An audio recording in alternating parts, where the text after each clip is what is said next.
힘들게 해서 죄송합니다. 아닙니다. 법사위가 마지막까지 지금 네, 끝나고 이제 바로 끝나고 오신 거죠? 달려왔습니다. 근데 네. 뭐 때문에 이렇게 늦어진 거예요? 오늘 이제 여러 가지 음. 그 법안들 심사했고 그 상정하고 예. 본회의에 그 다음에 그 또 국감 관련해서 계획서하고 예. 증인들 채택 문제로 국민의힘 의원들하고 좀 실갱이 하느라고 제가 빨리 끝내 달라고 말씀을 드렸는데도 국힘당 의원들이 또 막 이의 제기하시고 그러셔서 근데 그리고 마지막에 또 다 나가버리셨어요. 또 그렇게 못하게 하더니 나가버리고. 그래서 이제 마치고 네. 달려왔습니다. 근데 국힘에서 어떤 증인을 그렇게 막 꺼려해요? 그 뭐 어쨌든 그동안 저희는 네. 의혹이 있는 부분들에 대해서 국정감사니까 국민들이 예. 궁금해하시는 부분에 대해서 규명을 해야 되니까 증인 신청을 했고 예. 그런 것에 대해서 또 국힘 쪽에서는 뭐 그동안 예전에 불렀던 증인이고 그때 안 나왔는데 뭐 또 나오겠냐 이렇게 얘기하면서 예. 그냥 기관 증인으로 아. 해달라 뭐 이렇게 좀 서로 실갱이를 하고 예. 국힘 쪽에서는 아무래도 이제 불리한 이슈, 뭐 그렇죠. 김건희 여사 네. 관련이라든가 아니면은 뭐 검사들 관련해서 그 증인들이 나오는 게 싫겠죠. 그러겠죠. 네. 네. 그걸 막으려고 이제 그렇게 하는 거죠, 사실은. 네. 참. 어쨌든 그럼에도 불구하고 증인 채택은 그럼 네, 하고 다 오신 했습니다. 거죠? 네. 네. 국힘이 다 나간 뒤에 나가셨어요. 좀 네. 일찍 나가든지 왜 이따가 네, 국힘 항상 제가 전략이 없다, 원내 전략이. 예. 그 우르르 왔다가 우르르 가시는 오늘도 여지없이 그렇게 우르르 하셨습니다. 왔다 우르르 가셨군요. 알겠습니다. 어쨌든 그래서 아니 법사위가 제일 힘드시잖아요. 지금 극한 직업, 저는 국회의원이 극한 직업 중에 하나의 직업이라고 생각하거든요, 개인적으로.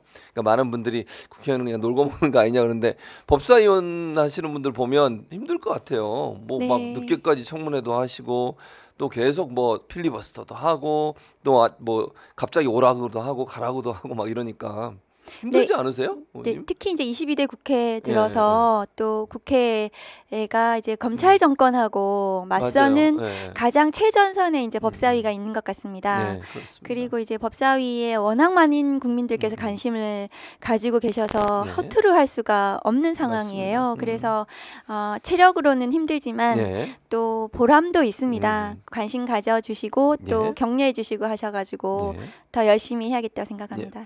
알겠습니다. 박은정 의원이 계셔서 든든합니다. 어쨌든 그 말씀 드리고 먼저 이재명 대표 검찰 구형 관련해서 얘기를 좀 해야 될 것 같아요. 왜냐하면 국민의힘에서는 뭐 마치 이게 물론 검찰 구형이니까 아직 최종 선고는 나지 않았지만 이재명 대표를 무슨 뭐 악마화하고 범죄인 취급하고 이런 얘기들이 계속 나오고 있는데 이게 공직선거법의 대상이 되는지도 모르겠고요. 기소 대상이 되는지도 첫째 의문이라는 생각이 들고 두 번째는 이게 보니까 가중치까지 해서 최대치로 구형을 했더라고요. 2년이라고 하는. 그러니까 누구를 아느냐 모르냐 이 문제 가지고 이렇게 한 건데 의원님은 이제 검찰 출신이시니까 이 검찰의 이런 기소와 그다음에 구형 어떻게 보십니까? 제가 이제 공안했던 검사 출신 변호사들한테 물어봐도 예. 이 구형은 너무 납득이 안 된다. 그리고 그 누구를 안다 모른다를 가지고 징역형을 구형을 해서 그 선고를 받아야 한다면 그것은 너무 맞지가 않는 일이죠. 그렇죠. 그리고 원래는 이제 선거법 위반 관련해서는 뭐 그 경력이라든가 재산이라든가 그다음에 후보자의 행위 관련해서 허위 사실을 유포하는 경우에 선거법 위반이 될 텐데요. 그 이 건은 누구를 안다 모른다가 그 대상이 되는지도 좀 의심스러운 그렇죠. 상황이에요. 맞습니다. 예. 그런데 그렇다 하더라도 그 선거법 위반 구형에서 가장 중요한 게 뭔지 아세요? 뭡니까? 선거에 영향을 미쳤는지입니다. 그렇죠. 그게 네. 제일 중요하겠죠. 그런데 김문기 그 분을 안다 모른다가 과연 선거에 얼마나 영향을 미쳤는지 그것이 선거에 영향을 미쳐서 결정적으로 뭐 당선 여부 특히 이제 이재명 후보는 지금 당선되지 않았잖아요. 그렇죠. 그런 것에 대해서 징역 2년을 구형한 사례를 제가 보지를 못했습니다. 검찰에 있을 때도 그런 식으로 본다면은 윤석열 후보 당시에 김만배 기자 그 누나가 집을 샀잖아요. 그렇죠. 윤석열 후보 부친의 집을. 그렇죠. 근데 그 김만배 기자를 안다 모른다. 그것 관련해서 그러면은 그 부분도 그럼 기소가 돼야 되는 거 아닌지. 그렇죠. 어떻게 갑자기 누나가 그 집을 삽니까? 그 집은 지금 몰수 보존이 되어 있어요. 집이 문제예요. 그 집 산 것이. 그리고 특히나 또 배우자 주가 조작 관련해서 그 거래를 일임해가지고 손실만 봤다 이런 발언을 했었죠. 했어요. 네, 토론에 맞습니다. 나와서. 예, 그랬었죠. 그런데 지금 나오는 증거들을 보면은 그 사실이 그 23억을 이득을 봤다는 거 네, 아닙니까? 맞아요. 그리고 일임을 했다고 하지만 실제로 김건희 씨가 직접 뭐 매수 주문을 해라 마라 한 내용도 나오고 있어요. 그러면은 주가 조작 배우자를 둔 후보는 선거에 얼마나 영향을 미쳤을까요? 그거예요. 그리고 그 사건은 그러면 얼마나 큰 대단한 구형을 받아야 될 것 같고 뭐 비슷하게 이거를 이렇게 비교해 본다면 예. 그거야말로 이제 당선 무효형에 해당하지 않나.